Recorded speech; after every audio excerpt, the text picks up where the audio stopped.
የሩት ታሪክ መጽሐፈ ሩት።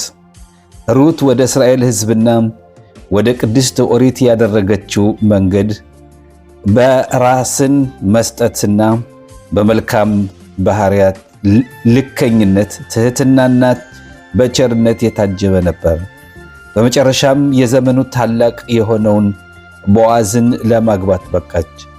ከነርሱም የእስራኤል ንጉሥ ዳዊት ወጣ።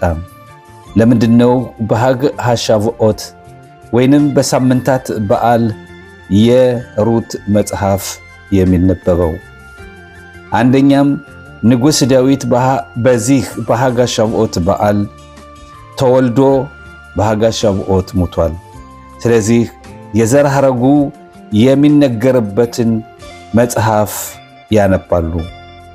ሁለተኛ ዓለምን የፈጠረ ጌታ በዚህ ቀን የሰጠን ስጦታ ኦሪት ምን ያህል ታላቅና ውድ መሆኑን ሊያስተምረን፣ ከአሕዛብ እንኳ ክብሯንና ክብሯን እስኪያውቁ ድረስ የዚህን ዓለም ከንቱነት ትተው በእግዚአብሔር ለመደሰትና በኦሪቱ ብርሃን ለመቀጠል ይመጣሉ። ሦስተኛም በልጅነት ዕድሜው በኦሪት እቅፍ ያላደገ ሕይወቱንን በከንቱና በባዶ ያሳለፈ ሰው እንኳ በጠንካራ ፍላጎት በሕይወቱ አዲስ ምዕራፍ ሊከፍት እንደሚችልና በቅድስት ኦሪት ሊጣበቅ እንደሚችል ሊያስተምረን ነው። ለዚህም ምሳሌ የምትሆነው በ40 ዓመቷ በኦሪት እንደተጣበቀችው ሩት ማለት ነው። አራተኛ ሴቶች ከኦሪት ትምህርት ነፃ ቢሆኑም ትምህርታቸውንና ማዕረጋቸው በጣም ትልቅ መሆኑን እና በልከኝነት በእግዚአብሔር ፍርሃትና በመልካም ባህሪያት ሩት የመንግሥት እናት ለመሆን እንደበቃች ሁሉ በጣም ከፍተኛ ደረጃዎች ላይ ሊደርሱ እንደሚችሉ ሊያስተምረን ነው። አምስተኛ ሕዝቡን በመከር በዓል ሰብልን ከማጨድ ጋር ለተያያዙ ትእዛዛት ለማነቃቃት ነው። እነዚህ ትእዛዛቶችም የቃርሚያ፣ የተረሳ ነዶ፣ ድንበርህን ጨርሰህ አትጭድ የሚለው ሕግ ይሆናል ማለት ነው። ራቢ ዜራ እንዲህ አለ፣ መጊላት ሩት በውስጧ የርኩሰትም ሆነ የንጽሕና ሕግጋት ክልከላም ሆነ ፈቃድ የለም። ታዲያ ለምን ተጻፈች? እግዚአብሔር ለቸርነት አድራጊዎች ምን ያህል መልካም ዋጋ እንደሚሰጥ ለማሳወቅ በቸርነት የተነሳ ነው የተጻፈው። እንዲህም ሆነ መሳፍንት በሚገዙበት ዘመን በምድር ላይ ረሃብ ሆነ። አንድም ሰው ከይሁዳ ቤተልሔም ከሚስቱና ከሁለቱ ልጆች ጋር በሞዓብ ሜዳ ሊቀመጥ ሄደ። የዚያም ሰው ስም አቪሜሌክ፣ የሚስቱም ስም ኖሃሚን፣ የሁለቱም ልጆቹም ስም መሐሎንና ኬልዮን ነበረ። ከይሁዳ ቤተልሔም የመጡ የኤፍራታውያን ነበሩ። ወደ ሞዓብ ሜዳ መጥተው በዚያ ተቀመጡ። የመሳፍንት ዘመን። እንዲህም ሆነ መሳፍንት በሚገዙበት ዘመን የእስራኤል ሕዝብ መሪ የነበረው የኑን ልጅ ኢያሱ ከሞተ በኋላ ወደ ምድር ከገቡበት ጊዜ ጀምሮ የመሳፍንት ዘመን መጣ። መሳፍንት ሕዝቡን የሚመሩ ነበሩ። ነገር ግን የንጉሥ ሥልጣን ስላልነበራቸው የእስራኤል ሁኔታ የተናጋ ነበርናም በመንፈሳዊም ሆነ በፖለቲካዊ መልኩ ቋሚ ሁኔታ አልነበራቸውም። ሰዎቹ መሳፍንቱን ይንቁ ነበር፣ እናም ቃላቸውን አይቀበሉም ነበር። መስፍኑ ለአንድ ሰው በውስጥህ ያለውን ይህን ኃጢአት አስተካክል ቢለው ያ ሰው ከጥርስህ መካከል እንጨቱን አውጣ ይለው ነበር። ማለትም እኔን ራሴንን እንዳስተካክል ከመናገርህ በፊት አንተ መጀመሪያ ራስህን አስተካክል። አንተ ጋር እንደ ወፍራም ምሰሶ ያለ በጣም የከፋና ጥልቅ ኃጢአት አለና። ትውልዱ በመሳፍንቱ ላይ ፈረደ፣ ሥልጣናቸውንም አልተቀበለም። በዚህም ምክንያት የፍትህ ሥርዓቱ የላላ ነበረ። በሕዝቡም ውስጥ ጠብና ክርክር በዛ። በምድር ላይ ረሃብ ሆነ። ሰላም ሲኖር ጥጋብ አለ። እንዲህ ተብሎ እንደተጻፈው ድንበርሽን ሰላም የሚያደርግ በስንዴ ስብ ያጠግብሻል። ነገር ግን ጠብና ክርክር ሲኖር መተላለፍና መቻቻል በሌለበት ረሃብ ይመጣል። አቢሜሌክና ቤተሰቡ። በዚያ ትውልድ አቢሜሌክ የሚባል አንድ አስፈላጊ ሰው ነበረ። አቢሜሌክ በቤተልሔም ከተማ ነዋሪ የነበረ በኦሪት ትልቅ ሰው፣ ሀብታምና የተከበረ ከይሁዳ ነገድ ከአሚናዳብ ልጅ ናክሶን ልጆች ወገን ነበረ። የሚስቱ ስም ኑሃሚን ነበረ። ጻድቅ ሴት፣ ውብና በሥራዋ ደስ የምትሰኝ። እርሷ ለድሆች ምጽዋት ትሰበስብ ነበር። እናም የማጽናኛና የደስታ ቃላትን ትነግራቸው ነበረ። መሐሎንና ኬልዮን የሚባሉ 2 ልጆች ነበሯቸው። እነርሱም እንዲሁ በኦሪት አስፈላጊና ትልቅ ሰዎች ነበሩ።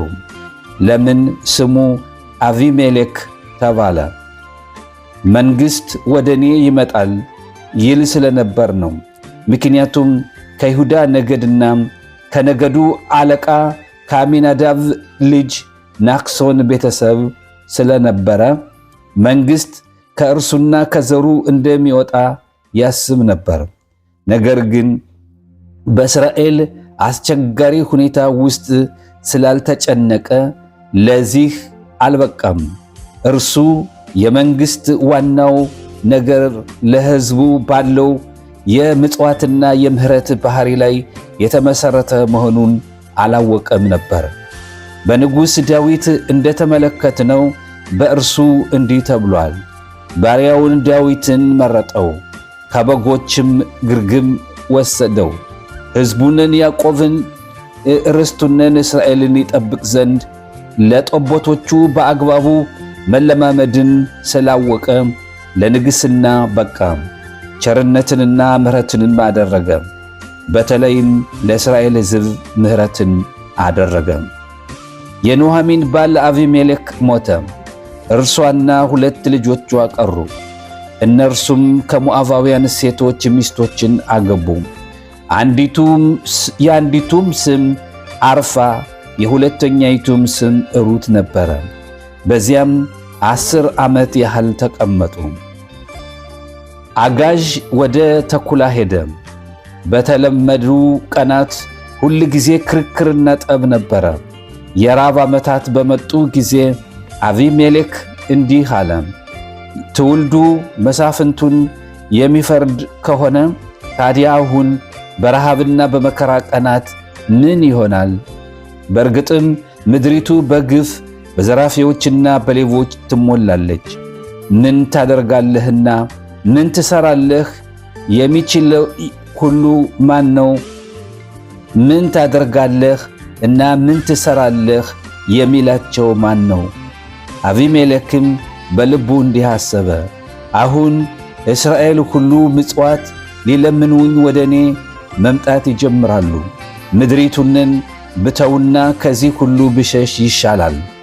አቢሜሌክም በምስጢር የእስራኤልን ምድር ትቶ ከቤተሰቡ ጋር ወደ ሞዓብ ምድር ሄደ። ሊቃውንቶቻችን እንዲህ አሉ፣ አጋዥ ወደ ተኩላ የሚሄደው በከንቱ አይደለም፣ ነገር ግን የእርሱ ወገን ስለሆነ ነው። ማለትም አቢሜሌክ ወደ ሞዓብ የሄደው በከንቱ አይደለም፣ ምክንያቱም ሞዓባውያን ደናቁርቶች ናቸው። በእርግጥም በጉዟቸው ከግብፅ በወጡ ጊዜ የእስራኤልን በምግብና በውሃ ስላልተቀበሏቸው ወደ እግዚአብሔር ጉባኤ እንዳይገቡ ተከለከሉ። የፍርድ ባህሪ። አቢሜሌክ ከቤተሰቡ ጋር ወደ ሞዓብ ምድር ደረሰ። መጀመሪያም የንግድ ዕድሎች ይበልጥ ወደሚገኙበት ትልቅ ከተማም ለመቀመጥ የፈለገ ይመስላል። ነገር ግን ትላልቅ ከተሞች በዝሙትና በልከኝነት እጦት የተሞሉ መሆናቸውን አየ። ስለዚህ ወዲያውኑ ቦታውን ትቶ ወደ አንዱ ትንሽ ከተማ ዞረ። በባዕድ አገር ቢሆኑም አቢሜሌክና ቤተሰቡ አባላት ስማቸውን አልቀየሩም። በስደት ላይ እንዳሉ በይሁዳዊ ስማቸው የሚያፍሩ እንደ ብዙ ሰዎች አላደረጉም። ይልቁንም ይሁዲነታቸውን በኩራት ተሸከሙ። ከተከራከረው የፍርድ ባህሪ ሊያድነው አልቻለም። ሊቃውንቶቻችን እንዲህ አሉ። በዚያ ሰዓት ቅዱስ እግዚአብሔር ዓለምን ይፈርድ ነበረ። የላይኛው ቤትም በፊቱ ቆመው ነበረ። ቅዱስ እግዚአብሔር አቢሜሌክን ጻድቅ ስለነበረ ከፍርድ ባህሪው ሸሸገውና ከለለው። የፍርድ ባህሪ መጥታ እስካስታወሰችው ድረስ ወዲያውኑም በእርሱና በልጆቹ ላይ ሞት ተፈረደ። አቢሜሌክስ ለምን ተቀጣ? በእስራኤል ላይ ልባቸው እንዲወድቅ ስላደረገና በአስቸጋሪ ጊዜ ስላልደገፋቸው የከተማዋን ድሆች ሊንከባከብ ሊመግባቸውና ሊያበረታታቸው ይገባ ነበር እንጂ ሊሸሽ አይገባም ነበር። ምክንያቱም የሚሸሽ ሰው በየቦታው በሚመግበው በቅዱስ እግዚአብሔር ላይ እምነት እንደሌለው ያሳያል። የሌሎቹንም ሰዎች በእግዚአብሔር ላይ ያለውን እምነት ያናጋል። እንዲሁም የእግዚአብሔር ዓይኖች ሁል ጊዜ ባሉበት ቅድስት ምድር የእስራኤልን ምድር ትቶ በጣዖት አምልኮና በዝሙት እርኩሰት ወደ ተሞላች ባዕድ አገር ስለወጣ በእርሱ ላይ ጥብቅ ቁጥጥር ነበረ። በእርግጥም እንደመጡ በአጭር ጊዜ ውስጥ አቢሜሌክ ሞተ። ነገር ግን መሐሎንና ኬልዮን ምናልባት ንስሐ ገብተው ወደ እስራኤል ምድር ይመለሱ እንደሆን ቅዱስ እግዚአብሔር ታግሶ ስለጠበቀ አሁንም በሕይወት ነበሩ። በአንጻሩ የአቢሜሌክ ቅጣት ወዲያውኑ ነበረ። ምክንያቱም ለእስራኤል ሕዝብ ትልቅ ሐዘን ስላመጣ። አርፋና ሩት። አቢሜሌክ ከሞተ በኋላ ልጆቹ የሞዓባውያንን ሴቶችን አገቡ። ምክንያቱም እርሱ በሕይወት እስካለ ድረስ እንዲህ ያለ ነገር ለማድረግ አልደፈሩም ነበር። ነገር ግን እርሱ ከሞተና ኑኃሚን ብቻዋን ከቀረች በኋላ ኑኃሚን ሊከለክሏቸው የሚችሉ ጻድቃን አልነበሩም። አንድ ሰው በአሕዛብ መካከል የሚኖር ከሆነ መጨረሻው በእነርሱ ውስጥ እንደሚቀላቀል ሊያስተምረን ነው። እንደ መሐሎንና ኬልዮን ያሉ ታላላቅ ሰዎች እንኳ እኛ በእምነታችን ጠንካሮች ነን፣ ራሳችንን እንጠብቃለን፣ እናም ከአካባቢያችን ተጽዕኖ እንወጣለን ማለት አይችሉም። ምክንያቱም እስከምትሞትበት ቀን ድረስ በራስህ አትተማመን ተብሎ ተጽፏልና። መሐሎንና ኬልዮን አስፈላጊና የታወቁ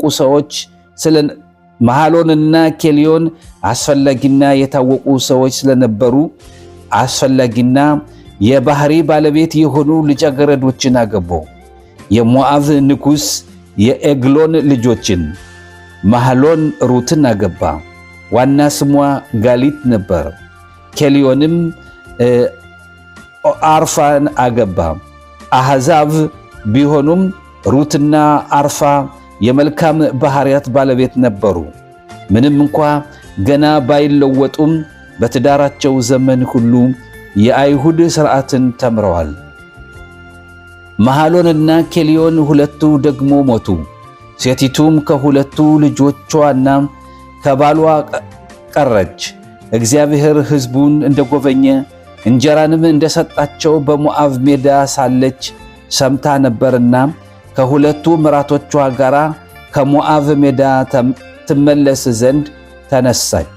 የመሐሎንና የኬልዮን ሞት። መሐሎንንና ኬልዮንን በሞዓብ ምድር 10 ዓመት ተቀመጡ። መጀመሪያ ለጥቂት ጊዜ ለመምጣት አሰቡ።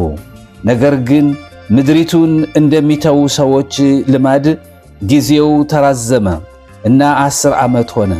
ቅዱስ እግዚአብሔር ምናልባት ንስሐ ገብተው ወደ እስራኤል ምድር ይመለሱ እንደሆን ያን ሁሉ ጊዜ ይጠብቅና ይታገስ ነበር። ከዚያም በኋላ ቅዱስ እግዚአብሔር ምልክቶችንና ማስጠንቀቂያዎችን ላከላቸው። መጀመሪያ ፈረሶቻቸው፣ አህዮቻቸውና ገመሎቻቸው ሞቱ። ነገር ግን መሐሎንና ኬልዮን መልእክቱን ሊረዱ አልቻሉም። ከ10 ዓመት በኋላም እነርሱ ራሳቸው ሞቱ። ግማራ ማሰኼት ባባ ባትራ 91 ገጽ 72 እንዲህ ይላል። እውነተኛ ስማቸው ዮአሽ እና ሳራፍ ነበረ። በዜና መዋዕል መጽሐፍ እንደተጻፈው ታዲያ ለምን ስማቸው መሐሎንና ኬልዮን ተባለ? ምንም እንኳ ልጆች ባይተውም ዝክራቸው ጠፋ። ነገር ግን በኋላ እንደምናየው መሐሎን በሚስቱ ሩት አማካኝነት ርስቱ እንዲቋቋምለት በቅቷል። ይህም በስሙ ውስጥ ተጠቁሟል። መሐሎን ማለት ከይቅርታ ወይንም ምሕላ ቃል የመጣ ነው። ኃጢአቱ ስለተሰረዘለት ዝክሩም ቀረ። የነፍስ ምርመራ ኑኃሚን ሩትና አርፋ ብቻቸውን ቀሩ፣ ያለ ረዳትና ያለ ኢኮኖሚ ድጋፍ። የልጆቿ ሞት ያለ ዝርያ መሆኑ በኑኃሚን ልብ ውስጥ እንኳን የአቢሜሌክን ሞት ህመም እንደ አዲስ ቀሰቀሰው። ምክንያቱም አሁን በዓለም ላይ ምንም ዝክርና ቅሪት እንዳልቀረው ተቆጠረ። ሁሉም በአንድ ቀን እንደሞቱ ያክል ሐዘኗ ትልቅ ነበረ። በሐዘን ቀናት ውስጥ ኑኃሚን ለራሷ የነፍስ ምርመራ አደረገች እና የእስራኤልን ምድር ስለለቀቀች ተጸጸተች። የምድር ባሕሪን በእርሷ ላይ አጸደቀች። እናም የሐዘን የፍርድ ባሕሪን በእርሷ ላይ አጸደቀች። እናም የሐዘን ሳምንቱ ወይም ሽባ እንደተጠናቀቀ ወዲያውኑ ወደ እስራኤል ምድር ለመመለስ ወሰነች። በእርግጥም የሐዘን ሳምንቱ እንደተጠናቀቀ ኑኃሚን ወደ ትእዛዙ ተጣደፈች። ሰዎች ከእንቅልፋቸው ሳይነቁ ማልዳ ተነሳች፣ ለመሄድም ተዘጋጀች። እርሷ በዚያ 1 ወይንም 2 ተጨማሪ ቀን መቆየት አልፈለገችም። ጎረቤቶቿ መጥተው ለጉዞ ስንቅ እስኪያዘጋጁላትና አብረው በመሸኘት ቸርነት እስኪያደርጉላት ድረስ እንድትቆይ ይጠይቋታል ብላ በመስጋት ምክንያቱም እርሷ አስፈላጊ ሴት ነበረችና ምራቶቿ ተነስታ ስትሄድ ባዩ ጊዜ እነርሱም አብረዋት ተነሱ። እነርሱም እርሷን ብቸኛና ገለልተኛ አድርገው ሊተዋት አልፈለጉም። እንዲሁም በትዳራቸው ዘመን በቅርብ ሊያውቋት ለእግዚአብሔር ኦሪት የመጠበቅና ትእዛዛቱን ክብር የመንገዶቹን ርኅራኄና የቃላቱን እውነተኛነት የማወቅ ፍላጎታቸው ትልቅ ነበረ። የረሃብ ማብቂያ ኑኃሚን እግዚአብሔር ሕዝቡን እንደጎበኘ እንጀራንም እንደሰጣቸው ሰማች። በእስራኤል ምድር ረሃብ አበቃ። ታዲያ ወሬውን ከማን ሰማች? ከእስራኤል ምድር የመጡ በከተሞችም እየዞሩ ጌጣጌጦችን፣ ሽቶዎችንና ልዩ ልዩ ሸቀጦችን የሚሸጡ ነጋዴዎች አየች። ኑኃሚን ሰዎቹ እንዲህ ያሉ ነገሮችን ለመገበያየት ከፈቀዱ ይህ ረሃብ ማብቃቱ ምልክት እንደሆነ ተረዳች። ምክንያቱም ረሃብ እስካለ ድረስ ማንም ሰው ጌጣጌጥና ሽቶ ለመግዛት አያስብም ነበር። ሁሉም ስለ እንጀራ ቁራጭ ይጨነቁ ነበርና። አሁንም ነጋዴዎች በመምጣታቸው እግዚአብሔር ሕዝቡን እንደጎበኘ ተረዳች። በትርጉም ዮናታንም እንዲህ ተብሏል። ይህንን በሜዳ ተገልጦ እግዚአብሔር ሕዝቡን እንደጎበኘ ካበሰራት ከእግዚአብሔር መልአክ ሰምተዋለች። ኑኃሚን እንዲህ አለች፣ በሰላማቸው ለእኔ ሰላም ይሆንልኛል፣ በሁላቸውም እባረካለሁ።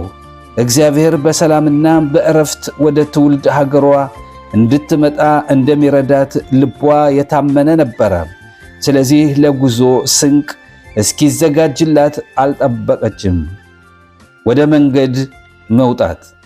ኑኃሚን ከምራቶቿ ጋር ወደ መንገዷ ወጣች። ከከተማ መውጣቷ በከተማ ላይ ተጽዕኖ አሳደረም። ምክንያቱም ጻድቅ የከተማው ውበትና ክብሯ ነው።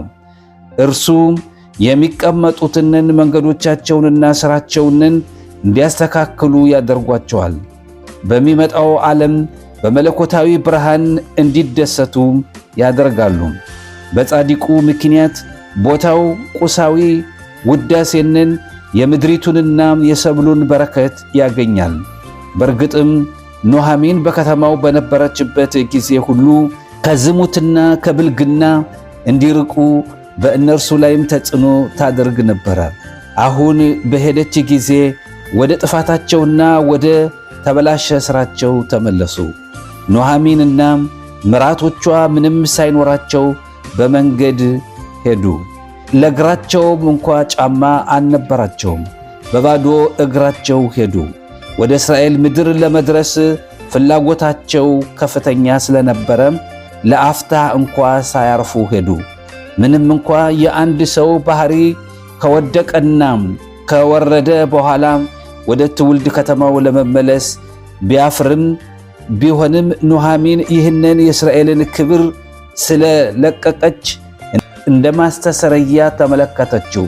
እናም ይህንን መከራ በፍቅር ተቀበለችው።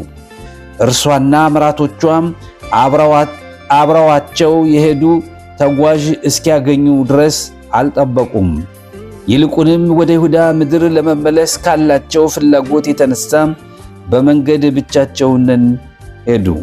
ከነበረችበትም ስፍራ ወጣች። ሁለቱ ምራቶቿም ከእርሷ ጋር ነበሩ። ወደ ይሁዳ ምድርም ለመመለስ በመንገድ ሄዱ።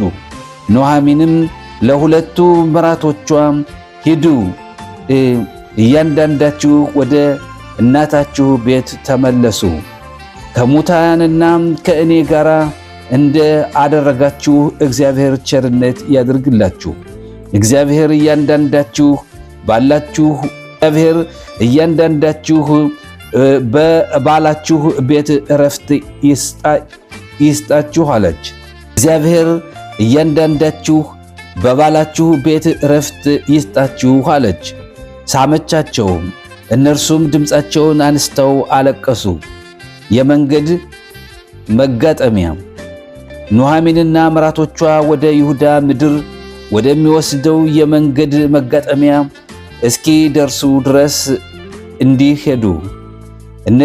እነዚህ ጋር ኑኃሚን ወደ ምራቶቿ ዘወር ብላ እንዲህ አለቻቸው፣ ሂዱ፣ እያንዳንዳችሁ ወደ እናታችሁ ቤት ተመለሱ። እግዚአብሔር ከሙታንና ከእኔ ጋር እንዳደረጋችሁ ቸርነት ያድርግላችሁ። ለሙታን ባሎቻችሁ ያደረጋችሁትን ቸርነት በከንፈራቸውና በቀብራቸው በመንከባከባችሁ ለሙታን ባሎቻችሁ ያደረጋችሁትን ቸርነት በከፈናችኋቸውና በቀበራችኋቸው በመንከባከባችሁ ከእኔም ጋር ካላችሁ መሥዋዕትነት በላይ አረጋግጣችኋል።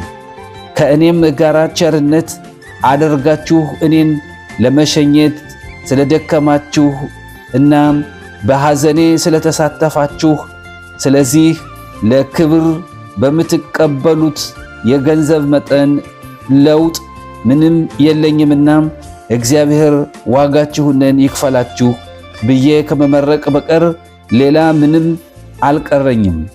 ብዙ ጊዜ አንዲት ምራት አማቷን የምታከብረው ለባሏ ባላት ፍቅርና ክብር ምክንያት ነው።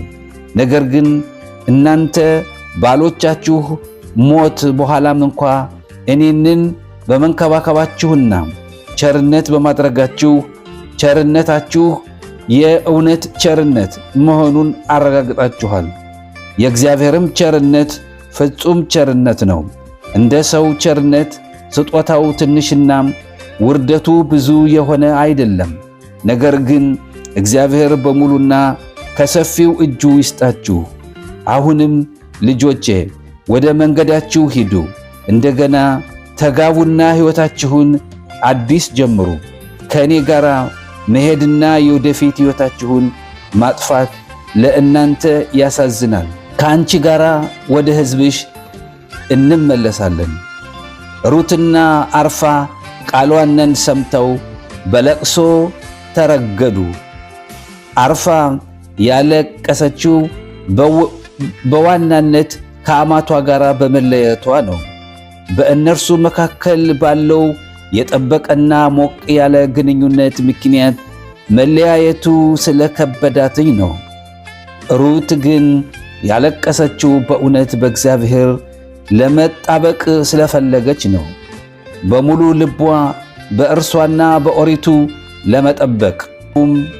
እንዲህም አሏት፣ ከአንቺ ጋር ወደ ሕዝብሽ እንመለሳለን። ብቻሽንና ገለልተኛ ሁነሽ ስለቀረሽ አትዘኚ። እኛ ከአንቺ ጋር ወደ ሕዝብሽ እንመለሳለን እንጂ ብቻሽንን አንተውሽም። እኛም በአምላክ ፍርሃትና በአይሁድነት እንድትመሪን በአንቺ ማኅበር ውስጥ መሆን እንፈልጋለን። ምክንያቱም ከአንቺ ጋር ብቻ ነው ወደ ሕዝብሽ ተመልሰን ልንለወጥ የምንችለው። እኛ ብቻችን እንዴት እንደምናደርገው አናውቅምና። ልብንና ኩላሊትን የሚመረምር እግዚአብሔር ሩት ቃላቱን በሙሉ ከልቧ እንደተናገረች ያውቅ ነበር። ከከንፈር ለከንፈር ብቻ እንደተናገረች ያውቅ ነበር። በማኅፀኔ ልጆች አሉኝን? ኑኃሚን ወደ እነርሱ ዞር ብላ እንዲህ አለች፣ ለምን ከኔ ጋር ትመጣላችሁ? የምታገቧቸው ሌሎች ልጆች አሉኝን? ምናልባት ተጋብቼ ሌሎች ልጆችን እስክወልድ ድረስ መጠበቅ ትፈልጋላችሁ? እኔ ቀድሞውንም አርጅቻለሁ። ልጆችን ለመውለድ እንኳ ሌላ ተስፋ ቢኖረኝ ምናልባት ወንድ ልጆችን ብወልድ እነርሱ እስኪያድጉ ድረስ እናንተ ለረጅም ጊዜ የታሰረ ወይንም አጉኖት ሆናችሁ ትቆያላችሁን?